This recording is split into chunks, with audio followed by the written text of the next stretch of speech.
So, hi my friends, we start the range test during daytime now, and so just to confirm you, I'm going on the highway right now, and I'm not doing the Munich, Garmisch, Garmisch, Munich, Munich, Garmisch, Garmisch, Munich stint. I will go around Munich because there are fast chargers. Yesterday it took me nearly 2 hours to charge up on a 50 kilowatt charger, so therefore I decided to do the 100 kilometer drive around Munich. I hope that's okay for you, but you see it's beautiful weather. It's quite warm, 25 degrees, but you won't believe me, they have announced snow in 2 days. Yes, it's not a joke. On Monday, I think it's the 15th of May, they have announced snow in Munich, in the area south of Munich. Hi you guys, I'm in Munich now, and I'm doing the circle around Munich in a couple of minutes, and I will start it. So I have already started it. So right now I'm in Mittlere Ring. This is a highway circle within Munich, so it's limited to 35 miles an hour or 38 miles an hour. So I'm not allowed to exceed this limit because there's a lot of speed traps here. So, but what I want to show you, when I arrived in Munich, my consumption, after I did my 100 kilometer per hour drive in front of Munich, my consumption was 13.3 when I left 100 kilometers per hour average. And now in Munich, okay, the average is going down now, but we will see how much is the consumption when I am back on 100 kilometers per hour. So did that really help or not? So this is just 8 or 10 kilometers. Okay, my consumption now is decreasing, but let's see where my consumption is when I'm back to 100 kilometers per hour. So I just wanted to explain you a little bit. So I'm just after my short stint through Munich. So I'm going around Munich. This is a highway circle. It's going around Munich for about 80 kilometers. I have done this same highway when I did my world record with the Taycan, and unfortunately the circle A99 around Munich, it's not finished, so I have to go around about 10 kilometers through the city center. So there are no traffic lights usually there, so it's 4 lanes, 2 in each direction, and my consumption when I arrived in Munich was 13.5, 13.6. Now I'm after Munich, after this 60 kilometers per hour drive, so it reduced my consumption, but as soon as I'm going back to 100 kilometers per hour, the consumption is back to where it was, is to around the 14.1. So this little drive through Munich does not help to reduce my consumption, but it reduces, of course, my my average speed. So therefore it's no trick. I'm going around Munich, I'm doing 100 kilometers per hour, and even if the average speed afterwards will not be 100 kilometers per hour, the consumption, you can believe me, it's a promise from me, is the same if I did it 100 kilometers straight. So this little stint for 8 kilometers through Munich does not help to reduce the consumption.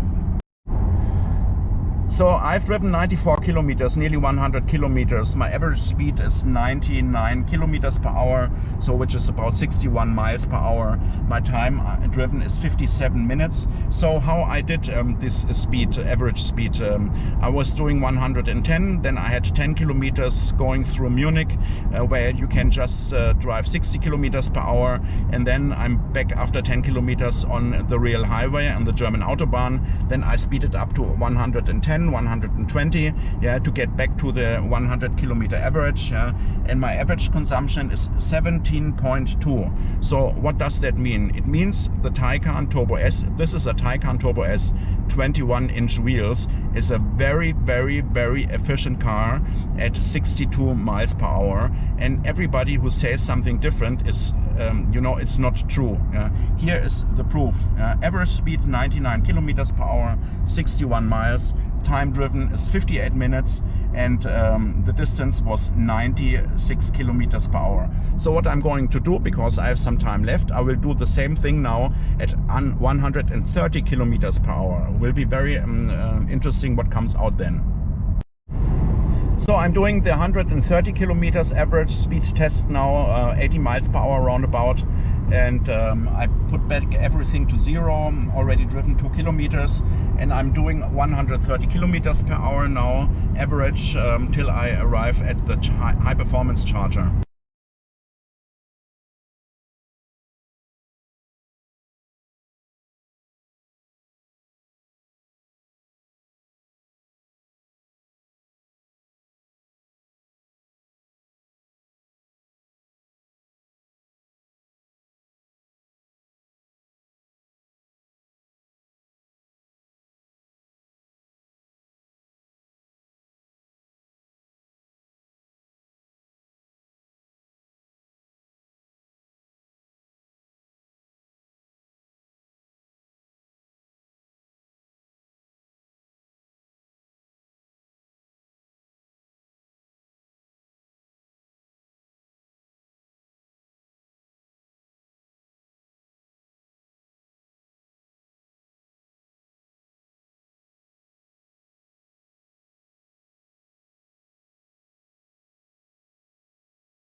So I'm going to finish now my 130 kilometer average speed. As you can see, the average consumption is 22.5. According to what I found out, the real world capacity of the battery, you can do nearly 250 miles with a single charge at an average speed of 130 kilometers per hour, which is probably more than 80 kilometers per hour. You know, this is a very, very, very good result. The Taycan is not an inefficient car. This Turbo S here is a very efficient car, you know. 130 kilometers average, more than 80 miles per hour average. And I could do, in these summer temperatures, I could easily do 380, 390, 400 kilometers, you know, which is about 250 miles. Everybody who says something different, it's not true. And just to get you the proof, yeah, I have the GoPro on time warp modus, yeah, and I will cut that into the video later, that you can see I really did all the time the average speed of 130 kilometers. So basta, this is a fact, and everybody who writes something different, yeah, and who gets trouble into the situation, into the discussion, yeah, and it's simply not true. You can see it, yeah. It's wait.